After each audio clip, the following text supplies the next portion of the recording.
Nick, how are you, man? I'm doing great, man. Thanks for having me here. Absolutely. Thank you for coming. It's a pleasure to always visit.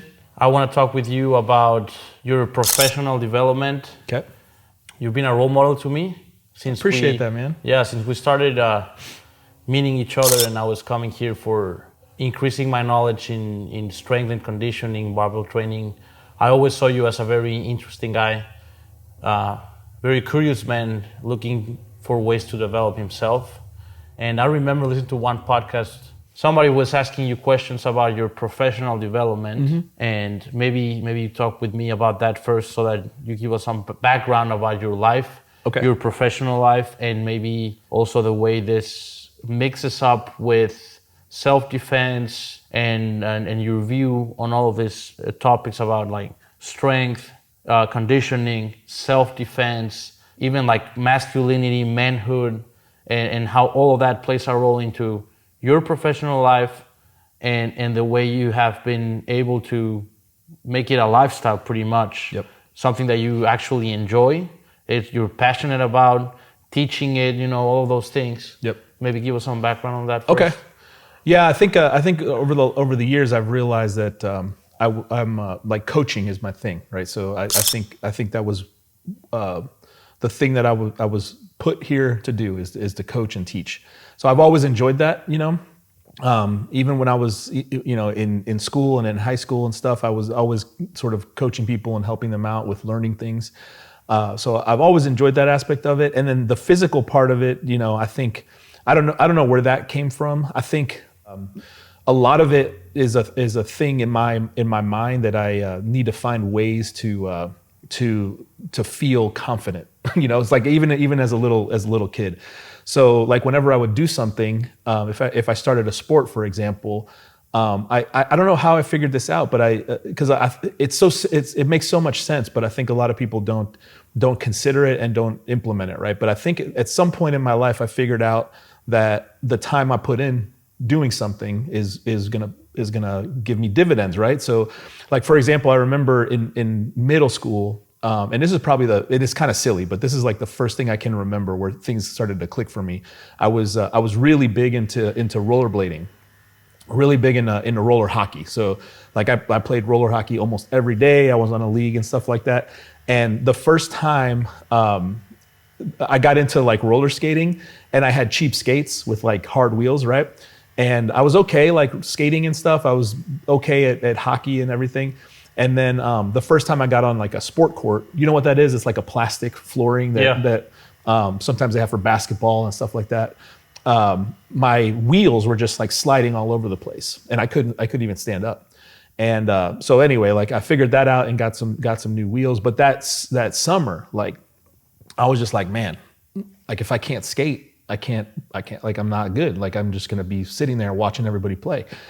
And I got obsessive, I was like, and again, this is silly, and I was a big kid, but so I was this like biggest kid rolling around on roller skates, but like hours and hours and hours every day, right? And then man, like I didn't realize it because it's kind of like a fun thing. I was having a good time, and then the very next time the season came up, I had proper wheels for one, but also like nobody could recognize me in terms of like how I was playing. They're like, where did you come from? Because I was just like, and it clicked in my head. I was like, well, shit, that was like fun. It was awesome.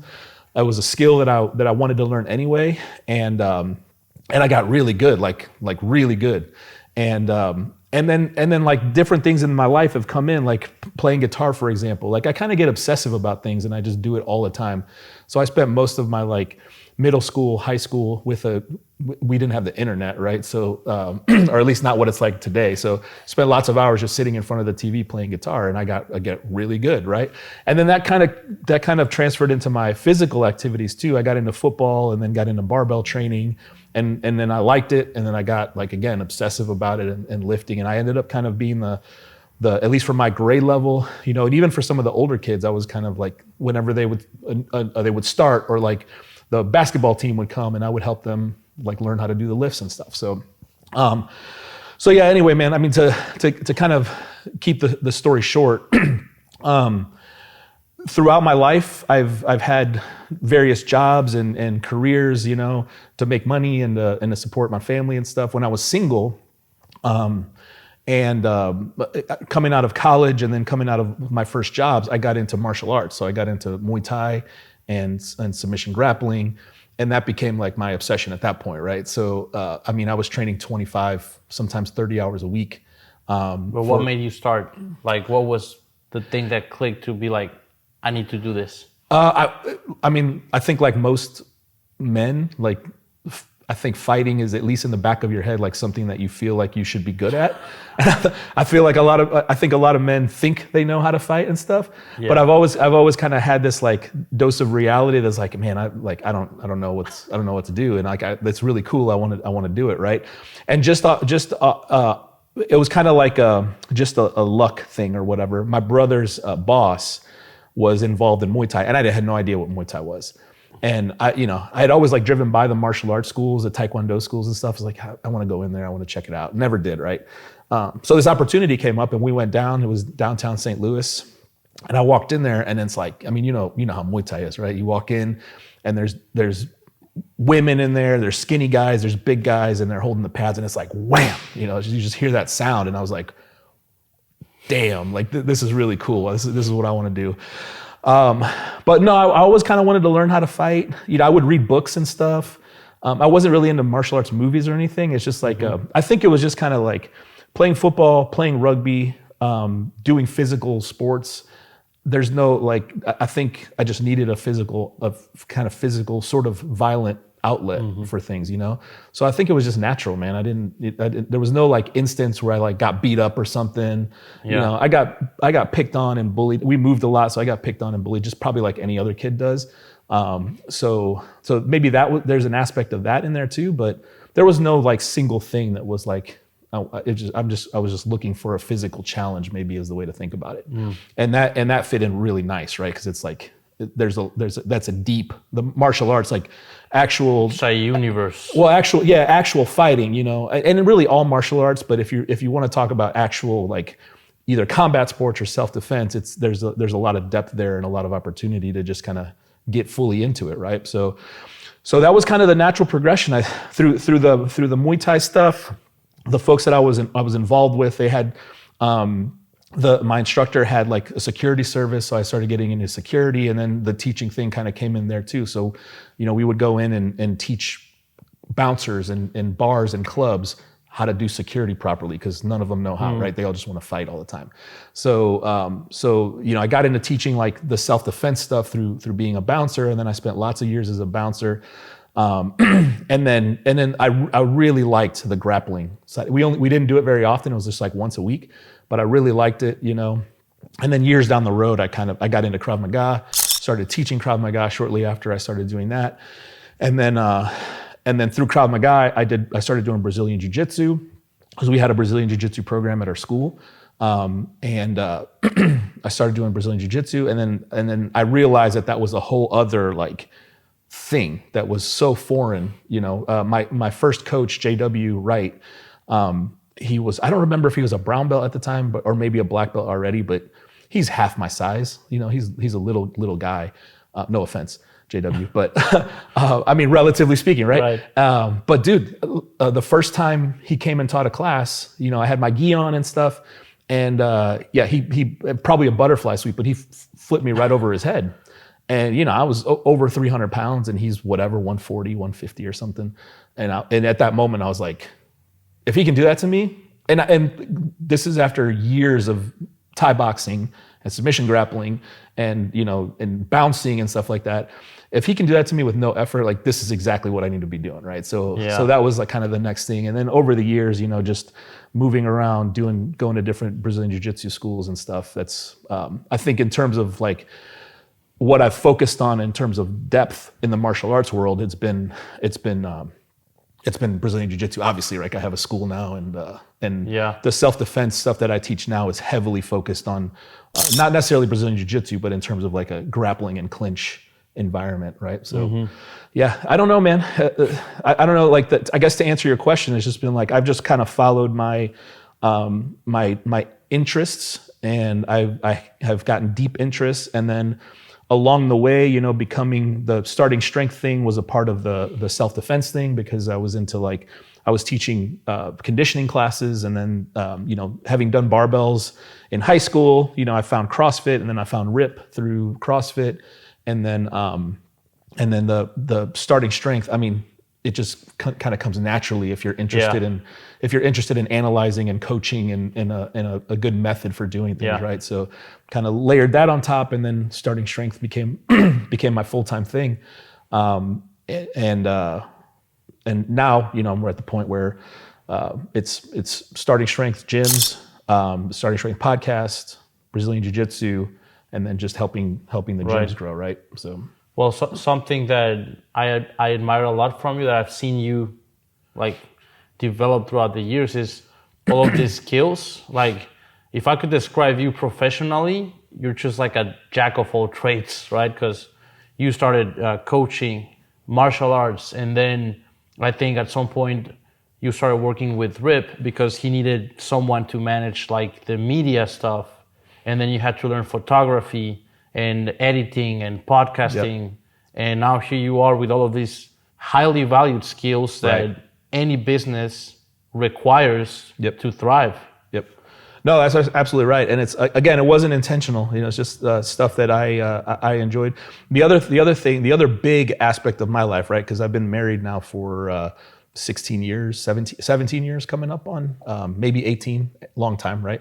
But I mean, that's a big chunk of your professional life. In terms of your most productive time and all that, right? So late 20s all the way to now, I'm 42 or 43. But you know, I've been really lucky that like my wife is into jiu-jitsu. Like, we own this school together, so that there's that, and my kids are into it, and then also like, you know, all this just things that in most men's lives are like can be seen as like silly hobbies. I've been really lucky that she's like totally supportive, and I mean, we've kind of anything that, like, imagine this, man. We're sitting in Reno. I have a good job and a stable situation, and then I tell her, hey, Ripito just called and he offered me a job. Should we go? And then, I mean, imagine how that would go with a significant other. You know, she was just like, yeah, let's go. So that's, I can't discount like how valuable that is, right? So I've been lucky to be supported, and be able to just do, God, whatever I want, you know? So it's like, photography is expensive, video is expensive, taking classes is expensive, you know, upping my skills, like the time away, like in terms of, getting shooting certifications, spending time going and learning from like different people from ShivWorks and the Combatives Association and stuff like that. All that takes a lot of time. Somehow I've managed to make my life in such a way that like I make money from all those things, so it works out well. But still, yeah, it's been. I mean, it's a lot of work. You know? So for sure, man. The photography thing is something that I was just, again, interested in. I thought I started in school. I went to college for architecture. I've done some design school and stuff like that. Ultimately, I ended up leaving college, but that kind of, I guess, artistic thing has always been a part of my life too. So photography was just kind of an outlet for that, right? And then I've always been interested in it. And then through working with the Asgard company, it was just an opportunity again to like, make it a part of my job and my career, and then as a result of that, your skills just have to get better and better, right?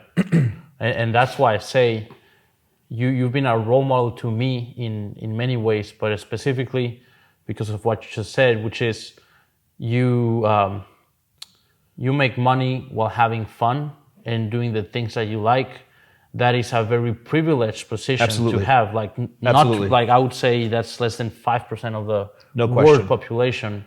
And sorry to interrupt you, but I remember deciding a long time ago that I would not spend my life doing things that made me miserable. You know? Right. And I did spend a lot of time doing that because you got to pay the bills, right? So, I don't know if like that kind of just having that in your brain and maybe having that as a motivator is kind of what got us to where we are today. But I mean, you know how it is with you know, friends, family, people. They're just like basically working to get to the weekend or get to the vacation Right. once a year or whatever. So that almost, and I would do that if I had to, obviously, right? We always joke that like all this is made up, right? It's like if all of a sudden people don't want to do jiu-jitsu anymore, if all of a sudden nobody wants to lift weights or the economy crashes or something, we'll have to get it done. However, but like you said, it's a privilege to be able to do all this stuff like this. It is. I don't have any problem like getting things done when we need to. But yeah, that's been a big motivator, I think, for my future. And something I want to kind of pass on to my kids is like you should be able to kind of drive your own destiny. You should, and I think the internet's been a big leverage for people like us who really want to make a living out of the stuff that we genuinely like. Yep. And that's where you come into my story, which is I saw you doing all these things, came to the first seminar. I think that was back in 2016. Mm-hmm. I was just finding out about all of this. And let me share a little bit of that with you because it's important. I did have a fight at a bar when I was like 19-year-old kid, very skinny. And I didn't lose the fight, but it was just like a very short fight. I was trying to like grapple with the guy, the normal high school headlock, thing you do, the headlock. Yeah. And my shoulder got like tweaked somehow, and I couldn't fight anymore because I felt it almost dislocating. Mm-hmm.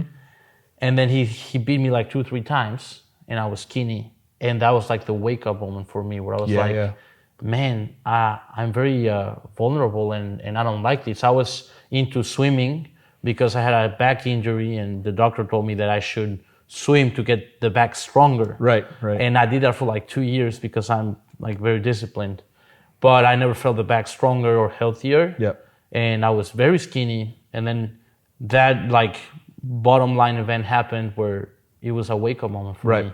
And then I started looking for options like, okay, I'm skinny and weak. I need to fix that first. So I found the starting strength word and the importance of being strong, especially as a man, I would think. And I did the whole program. I got stronger. I enjoyed the process, and I thought, well, this is very important. I need to, nobody knows about this in Mexico, Latin America, or even the world still. This is a small world, and people still think of physical culture in terms of just the superficial cosmetic aspect of it, and there's just so much more to going to the gym than just like growing your biceps, you know. So I got strong, and then as I was getting stronger, my idea and my ultimate goal was eventually to become a functional man and be capable of defending myself when it comes to such an event that like the one I had at the bar. Yeah.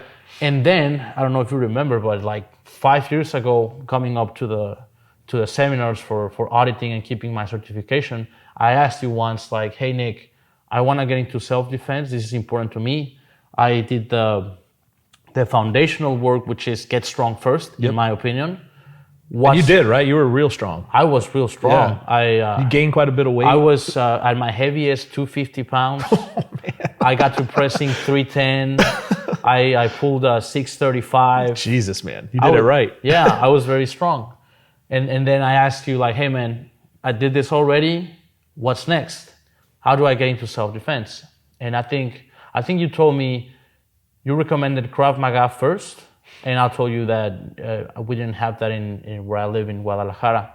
And then you recommended, well, maybe you just try Jiu Jitsu. It's a more complete martial art for the purpose of self-defense. Right. And I think you're right. Like the way I look at self-defense is you need like 4 core skills, which is grappling and takedowns, learning how to fight on the floor, and then it's striking, punching, kicking, fighting on the floor, and grappling when you're standing so that you can take somebody down. So that's 4 skills. And Jiu Jitsu has 2 out of the 4. Yep. Yeah, and the other 2 are easy to plug in if you understand fighting. Yeah, there's another important aspect that and we always tend to talk about it in terms of the hard skills, right? It's like the grappling, the striking, the actual like within a fight thing, but there's also, in terms of self-defense, there's all the soft skills too, right? It's avoiding the fight, like deconflicting a situation, like making it less, lowering the stakes, right? Getting ego out of the way. All those things are like, and when you start talking, like in the US, right, we carry guns and knives and stuff around. So it's not going to be just a fist fight sometimes, right? It could be potentially way worse. And one of the huge benefits of training, and you know this, I think, right? But one of the huge benefits of training is that you release all that like ego energy that dudes have just inherently, where you like, I don't have any interest in fighting anybody. No, like at all. Like if there's a situation in my day-to-day life, road rage or whatever, it doesn't bother me at all, like zero. I have no interest, right? And I don't ever intend to do jiu-jitsu with somebody who's like trying to attack me or beat me up. Like that's not gonna happen, right? Because it's a terrible idea. But in terms of self-defense, I probably told you was if you find the right Krav Maga school, that's the way to go. And I know of some affiliates in Mexico, but I don't think they were near you, right? I think they were in somewhere else, but who are really good and understand fighting. But generally, my advice is going to be to do jiu-jitsu because you're learning from day one under pressure the most fundamental thing, which is you wanting to do something to somebody else that they don't want you to do, right? Because at the end of the day, it's the longer you do this, the kind of more you understand. All fighting is ultimately just you trying to control another person physically, right? And striking is one thing, but striking has so much associated with it in terms of being proficient that it's easy to kind of like not actually get into the fighting aspect of it in terms of the self-defense. And what I mean by that is, like, if you're athletic, if you're fast, if you have good reflexes, if you're not scared to get hit, those are all things that are going to like make you a better striker automatically, right? And on top of that, if you are learning how to be a striker, like if you're learning boxing, you're learning Muay Thai, there's a long learning curve before you get real pressure, meaning like, 100% you and I are going to fight. Now you can do that, but it's unsafe and you're just going to get your ass kicked. And then on top of that, it's like blunt force trauma to the head and there's all those downsides, right? So with jiu-jitsu, I mean, nothing is safe, right? But in terms of being able to apply pressure and being able to do that thing, which is like, I want to hold you down and make you quit fighting, whether it's through like an arm lock or a choke, or just pressure or whatever, right? And you don't want me to do that. And we can do that from the very first day one, right? So you're learning fundamental fighting skills. You're learning fundamental things about range and pressure and control and how to hold somebody down and how to make space and how to take space. That's what fighting is all about. And jiu-jitsu gives you that from day one, right? So it's not like jiu-jitsu in and of itself teaches you self-defense, but it gives you the foundation. And all for self-defense purposes, you just have to, it's just like, you already have everything there. Sometimes it's just the application. Like it's just a little bit of a shift in terms of an approach. You can attend a weekend course specifically on self-defense, like through ShivWorks or something like that.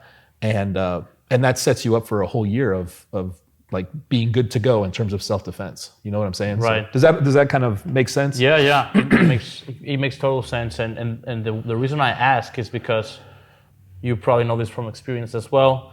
You get into something and then you like to share it with your acquaintances and friends, especially me. I have a gym. I have lots of clients. I have lots of men. And I try to like talk them into this. Of course, it's not like you can do whatever you want, but the reason you're here at my gym, the way I see it, is because you need to get strong first, like I did, right? So that you can then use that strength for a more useful physical activity. Yep. And especially because I have lots of parents, like dads of 2-3 kids, they're starting to grow older, and then they start to realize the importance of the physicality in general. Right. And I always tell them, guys, this is the first part. Like, you're in phase 0, which is strength foundation. Yes. After that, you gotta learn martial arts. Yep. And then I tell them, I'm gonna take you to a jiu-jitsu class. And then they're like, but like that looks so gay, like, and they have all this like all this no's that it's hard to convince them. Sure. And maybe like I'm asking you just to make the case so that people can see from your experience why this is so important. It's like, I think with strength training, you have this like 2 tiers of clients, which is client tier A is, I want to get strong, I enjoy the process. Client tier B is, I am very smart, I hate lifting weights, and this is just my medicine that I need to swallow, and then I'm done with the day. That's like us, we love to grapple, it's fun, but many guys will not like it. They need to look at it as medicine for their lives, you know. It's like self-defense. I got you. Yeah. In terms of lifting, I'm definitely a category B person at this point in my life. Me too. For sure. It's necessary. It's like you said, it's medicine. I have to do it. In terms of learning self-defense or learning to fight. Let me just make this point real quick. No matter what you're doing, in terms of self-defense and fighting, the most fundamental piece of that equation is fitness, right? So if you don't have a base, so your point about getting strong first is really good, especially if that's going to be like the entry point for somebody to getting into self-defense or just being more capable in general, right? So the foundation of athleticism is really important. And I've started to think about this in terms of athleticism because I think it makes more sense. And if you say athleticism, then you can consider all of the things that athleticism requires. And like you and I know, the most fundamental piece of that is going to be the force production or the strength aspect of it. So you cannot fight if you can't fight effectively if you don't have some strength and some conditioning, right? The benefit of actually training is that conditioning kind of comes with it, and then the lifting gives you a high level of strength, right? Because people are going to get stronger if they're if they haven't been training anything at all and they start doing something like jiu-jitsu, they are going to get stronger. I mean, we don't argue that at all, right? But that's going to have a cap. You're only going to get as strong as like your day-to-day training requires you to be. So the idea is to bring your level up as high as you can, as quickly as you can, so then you have a really broad base of strength, and then your performance from day one is much better, right? So in terms of actually learning self-defense, the reasons to learn self-defense, I don't usually start with like you have to know how to fight somebody who's attacking you, right? I think that's, at least at this point in my life, and in my way of thinking, that's a side benefit. And to me personally, that's very important, right? Like in my head, there's always a dude who's going to try to attack me or my family who knows how to fight better than me, who knows how to shoot better than me, and is way trickier than me, right? So like, that's one of the things, like it sounds insane, but that's one of the things that has driven me as I've started training, right? Because I think objectively, somebody who's like a blue belt in jiu-jitsu and can shoot well to a certain standard and is relatively strong and relatively fit, has all the pieces they need to deal with almost any self-defense situation, right? Any dangerous situation. But here I am after, almost 20 years of fighting, and I'm still in the back of my head like, man, I don't know. Like, I don't know if somebody like, I don't know, somebody broke into my house, it's like, objectively, I have the skills to be able to deal with that, but it's like, there's a thing in my head that's like, I gotta get better. That's how I still feel. Yeah. I thought like, I do jiu-jitsu 2-3 years, I get the blue belt, and I'm gonna feel perfect. No, it never goes that way. You just feel worse. Yeah. That's right. Funny. Yeah, you just feel worse, man. So be a white belt for as long as you can, right? Because it's like the greatest time. There's no expectations of you, right? Yeah. It's just like all you have to do is get better.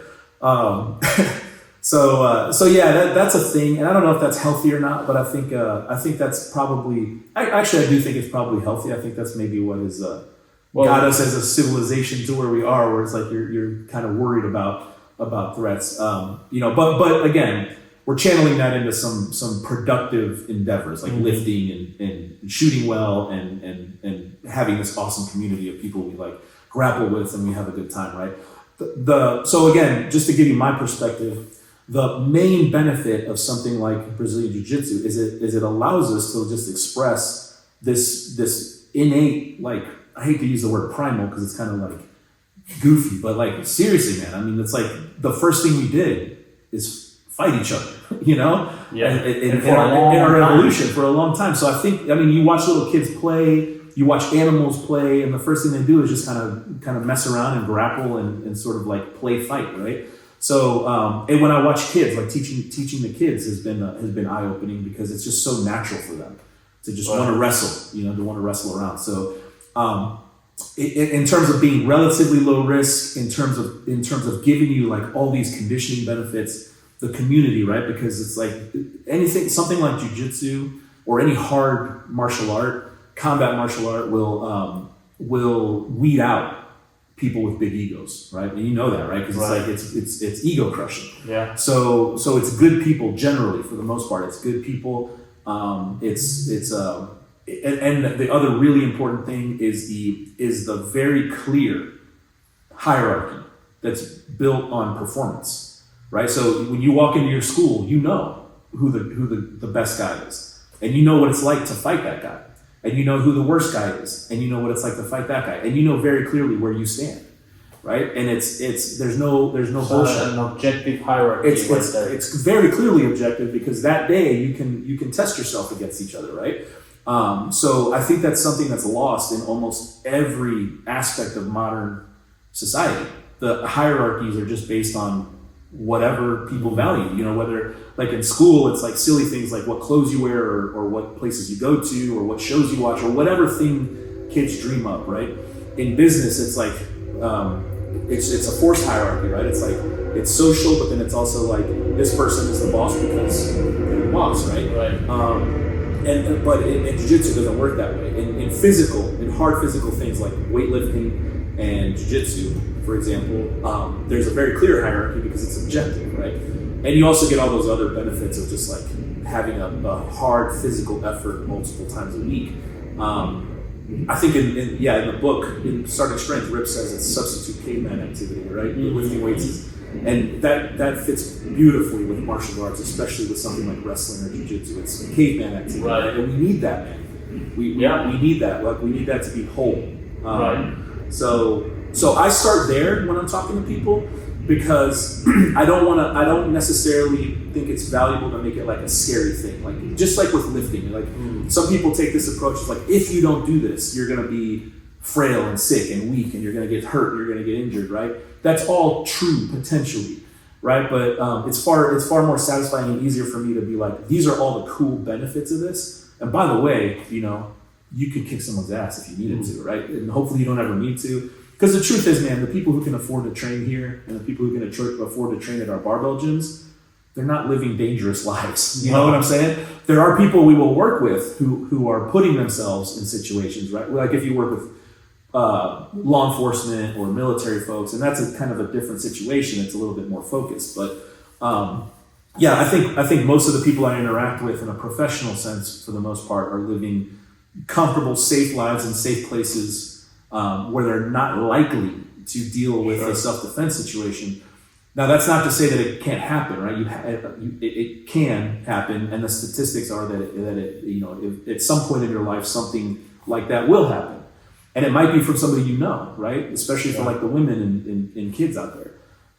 So for sure, I'm not discounting that things happen, but do you understand what I'm saying? I don't like when I'm talking to somebody, I don't start there. I start with like all the cool stuff, you know. Because I think that appeals to people better. But again, personally for myself, and when I talk to some individual folks, a lot of us have this self-defense mentality, this capability mentality, right? It's like you need to be more capable, even just to be more whole, so to speak, as a man, you know? Right. And I don't get into like the manliness shit, like that's not my thing. Yeah. But it is the truth, you know, in terms of like... the manliness shit sounds very corny. Yeah, let's go back to that manhood thing because I used a bad word. It's too cliche right now, and I don't like to talk in like using that word. But the point is, and you said something here, it makes you more whole as a man, something like that you said, and I agree. I think that the modern world, I don't know if it's like talking about a third person or just like an accident of history, but violence has been taken away from men. For sure. And there is a void that some of us wake up to and many others don't even realize. But as you were talking about, even when you're like a kid, the natural thing to do for play is wrestling around with other kids. Right. And then at some point, it gets removed from our lives. Yep. And there is a void. Now, you were talking half jokingly about the silly sports and hobbies that your wife supports. I disagree, but I know you were joking. These are not silly hobbies, because if you look at it from like a logical standpoint, and you just have like, let's say, 5 hours to devote to physical activity a week, what are you going to do with that time? And the average male is going to play soccer, basketball, he's going to run, or right now in Mexico, what's hot is the racket sports. Pickleball, yeah. Pickleball, yeah, dude.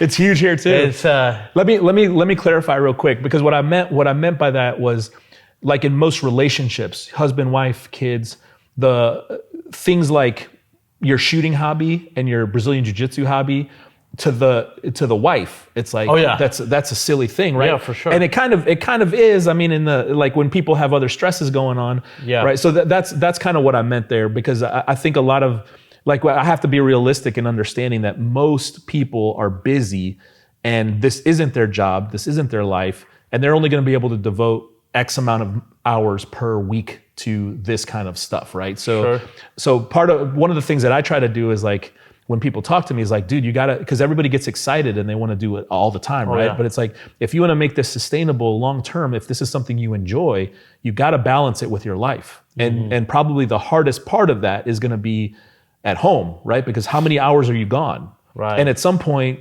your spouse is going to say to you, hey, dude, like, you can't be at jiu-jitsu 5 days a week. You know what I'm saying? So that's that. When I was talking about that, I was talking about how it was like, I feel fortunate that I haven't had to deal with that necessarily. You know what I'm saying? Yes, but my the way I wanted to direct this conversation is to all men who are in this position where they do physical activity just for fun. Yeah, I think they're missing out on other stuff. And the way I look at it, unfortunately, I'm like semi-autistic, extremely logical. The way I see it is, if I'm going to do something, I want to maximize the economy, right? Of course. So that means, in like more plain terms, I want to shoot 4 birds with one shot. Yeah. And those 4 birds, if we're talking about sports or physical activity, you want it to be fun, yes, if possible, but you also want it to be functional and efficient. You want it to be metabolic, to actually work up your conditioning and get you to burn more fat. Yes. And you want it to help you build a skill that translates into life forever. Absolutely. And that's the definition of martial arts, as opposed to the actual silly sports that are happening today. And this is just like I see it and I'm like, dude, guys, wake up. Go to learn this. how to fight, man. Like, you're dizzy by these curtains of sports for the masses. Yeah. And you want to do what these guys do, and like, you even get to the point where you see sports stars as your role models. Yeah. And it's weird, right? It's so weird. Once you see it, you cannot unsee it. Yeah. And then how do you make people understand this? Because this is important. That like the violence has been removed from us, and I agree 100%. You're trying to replace it with something that's like not even 10% of what this at the dojo can give us as men. Because all sports are really like simulated war, right? Yes. Simulated battle. Yeah. You know, I mean, that's ultimately what it is like you have some physical element, and your objective is to beat the opponent, right? Martial arts, especially like the more combat based, you know, I don't really, whatever the term is, right? The ones that are actually like real fighting, get you closer, right? Much closer. Yeah. The stakes are lower, right? I mean, the worst thing that's going to happen is you may you may injure a joint. You know, you're not going to die essentially unless you're training in a particularly weird way. But it gets you as close as you can get, right? And I totally agree, man.